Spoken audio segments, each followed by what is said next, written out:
ఇంకా గొల్లబామ అన్నింటితో పాటు టమాటో చెట్టు దగ్గరకు వచ్చింది. తను ఒక్క దెబ్బ వేసి 2 టమాటోలను నేల మీద పడేసింది. చూడండి, నేను ఒక్కడనే దీన్ని ఎలా ఎత్తుతానో.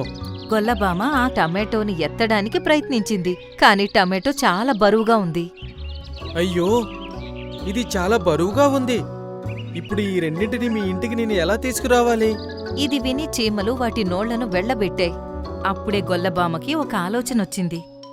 హా, నేను వాటిని ఎత్తలేనేమో, కానీ దాన్ని తోసుకుంటూ నేను ఎక్కడికైనా తీసుకెళ్లగలను.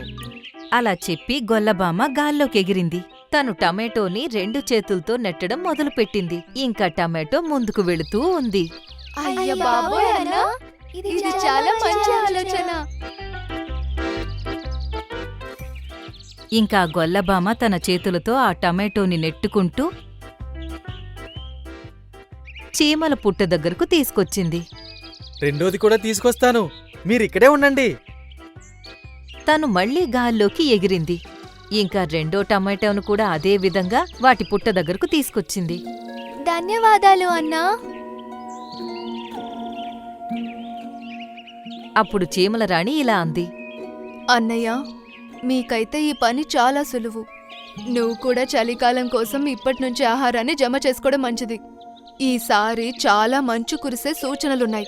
నేల అస్సలు కనపడనంత విధంగా కురుస్తుందంట. అప్పుడు నువ్వు చాలా ఇబ్బంది పడతావు. సరే, కానీ మీ అందరూ మీ పని చూసుకోండి. నేను ఎగురుకుంటూ ఎక్కడికైనా వెళ్ళగలను. ఇక్కడ కాకపోతే వేరే ప్రదేశానికి నేనే నా ఆహారాన్ని సంపాదించుకుంటానులే. అలా చెప్పి ఆ గొల్లబామ అక్కడ్నుంచి ఎగిరిపోయింది.